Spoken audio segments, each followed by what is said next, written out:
Yeah, the top four. I love that stat. Top 4 in end zone targets every year of his career, and only 6 touchdowns last year. But all right, Dave, this is your case against DK Metcalf. This is your floor case for DK Metcalf. He has a low floor, among the lowest of players drafted in the first 3 rounds. Right. You're going to need him to come through on those touchdowns if you want him to avoid the floor. Let's start with the addition in the draft of Jackson Smith and Jigba. Why did they get him? I've kind of suggested the idea that he's there for short area targets. So I went to see what DK Metcalf did last year on targets outside of the red zone and of air yards 10 or fewer. So these are shorter throws, not in the red zone. They're trying to just move the chains and get the ball downfield. This is the area that I think Smith and Jigba is really going to be relied upon for Seattle. I don't think they're going to use him in the red zone as an end zone target, for an example. They've got DK for that. And I think DK is going to have that job on lock. Last year, outside of the red zone, air yards of 10 or fewer yards, 55 catches for 411 yards and no touchdowns. So not really a lot in the way of breakaway touchdowns. Clearly not a lot in the way of breakaway plays. He didn't even average 10 yards per catch. It was 61% of Metcalf's receptions, 39% of his yards. That kind of made me do a double take, because that's a high percentage of catches that he might lose. He's not going to lose all of it, but he'll lose a piece of it. So we'll lock it because of Smith and Jigba being there. So does that lower his targets overall? Yes. Are these high value targets? Not really, because he didn't do a lot with them last year. I checked out his touchdowns. He had 6 last year. 3 of them were inside the 10. Obviously, with the end zone targets that he gets every year, that's not a surprise. 2 more were in the red zone. 1 was from 50 yards out. I think that play was a big deep ball from Geno Smith. He only had 1 of those deep ball plays. Here's the other factor that makes me a little bit nervous in DK, and it's kind of along the same lines as Josh Jacobs, but in reverse. In 2020, he averaged 16.6 PPR fantasy points per game. We thought, this is it. He's taking off. Adam, I know that you've been a huge DK guy. I'm sure you thought exactly that. In the 2 years after, he's been below 14 PPR points per game. 13.9 in 2021, 13.3 in 2022. And yes, they did throw a little bit more with Geno than they traditionally did with Russ last year, but they just added 2 more running backs to their draft room. I'm sure they want to get these guys utilized on top of getting Ken Walker going. I am getting a little bit nervous about what that target share will be for DK Metcalf this year. I don't think I disagree with anything Dave said. I think it makes more sense that he would be better next year than he was last year, because I think there will be some touchdown regression that helps him out. So I think he's probably in that same range. I didn't go through the exercise of saying like points per game, what's everyone's floor. I think we've seen pretty close to DK's floor the last 2 years. I think it's right around 13 to 14 fantasy points per game, which seems like where we're settling on a lot of these guys that we're discussing. So there's a couple other wide receivers and one that I'm getting ready to make the argument for that I think has a lower floor than Metcalf, but I think he's definitely in the conversation. I don't really want to take him in round 3. I think he feels like a round 4 player to me. I've got him in 5. I would take all of those top 3 quarterbacks ahead of him. I know ADP certainly would as well. I assume you guys would too. Yeah. Yeah. I've got him at 38, so round 4. What about Burrow and Fields? No. I am there. Okay. All right, that's DK Metcalf. Next up, let's do another Dave player. Heath, in the last 2 seasons, this wide receiver has finished top 5 and outside the top 30 in PPR. This is an oddly worded one, so bear with me. He'll possibly be seeing his 3rd new week 1 starting quarterback in a row. Okay. Okay. Yep. And he had the lowest ADOT among 85 wide receivers with 50 or more targets last year. This is who I thought the last one was when you said he only had 1 season with more than 62 receiving yards per game. It's Debo Samuel. DK and Debo. DK and Debo, yeah. All right, Dave, who has a lower floor, DK Metcalf or Debo Samuel? I think Samuel does. Yep. Very concerned about Deebo Samuel ever getting back to where he was in 2021. In 2022, his 17-game pace, Adam, I know you love to do this. I like doing this too. Was 1,129 total yards, 7 total touchdowns, 56 catches. Those catches seem really low, but that was the pace. It's 21 fewer grabs, 641 fewer yards, 7 fewer touchdowns than what he had in his breakout 2021 season. He also averaged 1 touch fewer per game less in 2022 than he did in 2021. 43% of his touches in both 2021 and 2022. Not a combined stat, Adam, but individually each year, 43% were carries, not catches. That matters a little bit for PPR when we're talking about a wide receiver. With this, and this is the stat that really makes me the most nervous about Deebo, especially considering the news that just recently came out. With Trey Lance, he averaged 4 targets per game. With Jimmy Garoppolo, 6.8 targets per game. That's pretty great. With Brock Purdy last year, including the playoffs, 4.3 targets per game. Low. I think he can do better than 4.3. There was one game where he left almost immediately. I think I kicked that game out. And did you kick out the Eagles game as well in the playoffs because Purdy passes? Yes. Okay. Yeah, I'll double check it when he talks about Deebo, and if it changed, I'll let you know. I don't think you're right about that. All right, I'll take a look. I think because I just said there were 4 games where Purdy, Kittle, Deebo, Ayuk, McCaffrey all played, and he had 29 targets in those 4 games. He was the favorite target for Purdy because Purdy does not throw the ball downfield, doesn't have a good arm. His intended air yards per pass attempt, if he had qualified, Purdy's would have been 4th lowest in the NFL, a little bit lower than Garoppolo's. And Deebo had, like I said, the lowest ADOT among any wide receiver with 50 or more targets. So he was kind of Purdy's guy, I thought. I'll double check it. We're starting with the Dolphins game in week 13. Yes, and then you're going week 18 and the wild card in the divisional round. Those are the only games. And we're not picking week 14 because Deebo played 43% of the snaps? You can. I mean, I didn't. It's way below I'll give you one with and one without, but it's going to weigh it down. And we're definitely not including the Philadelphia game. Definitely not. That was right, talk amongst yourselves. Okay. So anyway, I do see a very low floor. Man, if the carries go away, Heath, then you got a real problem here.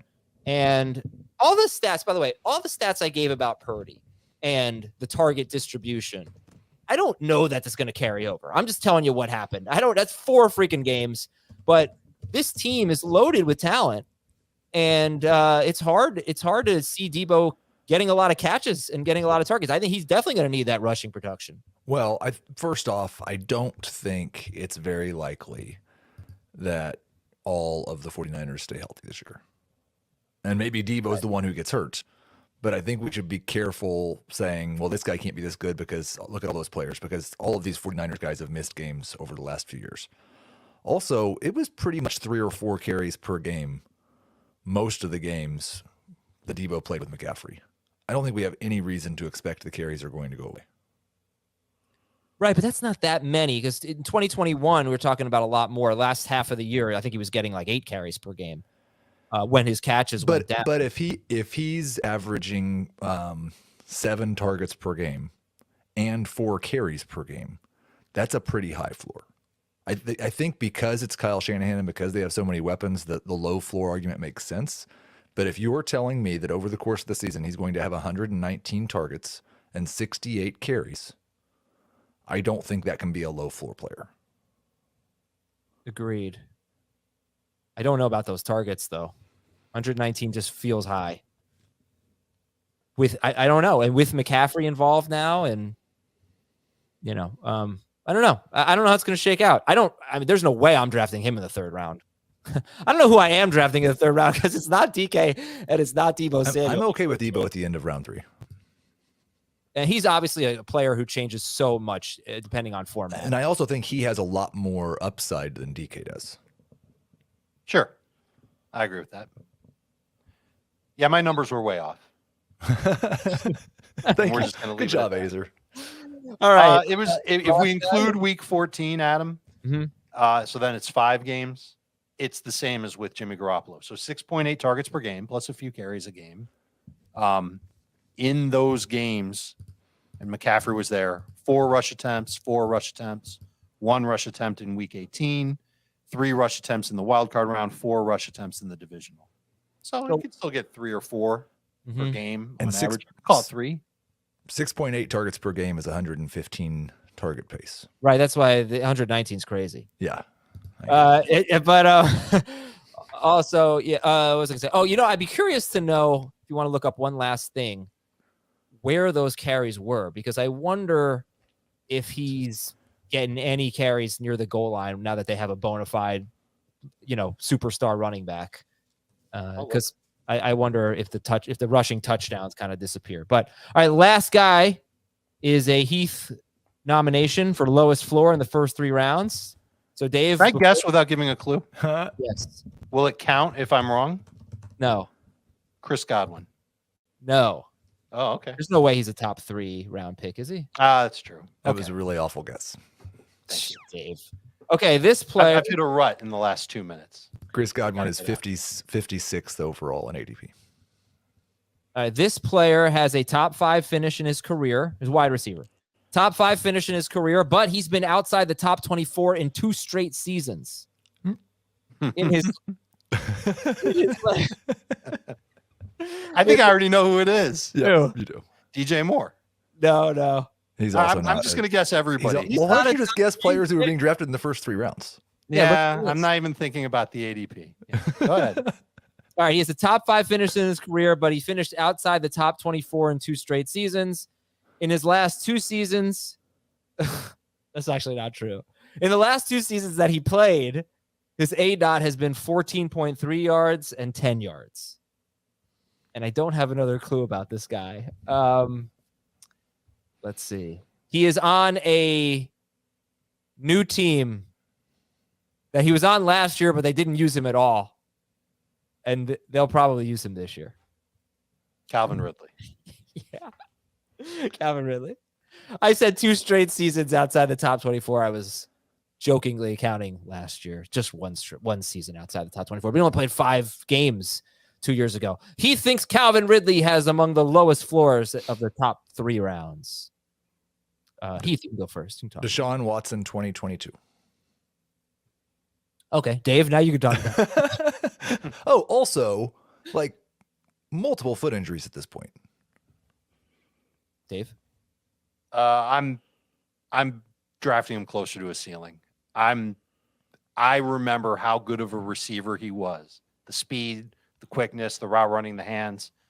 In an Atlanta offense where he was clearly sharing, I think he's going to continue to share. I've softened my stance on him being just like a dominant target getter in Jacksonville, but I think he's still going to lead them in targets, and I think he's got a shot at 130 when it's all said and done. Seems to have bought right back into football, seems to be focused on football, paired with a very good quarterback and an offense that I don't know how good they're going to be running the football on a week-to-week basis. And they were really – they either threw a ton or they barely threw last year. And I think they'll lean a little bit more into Trevor Lawrence this year.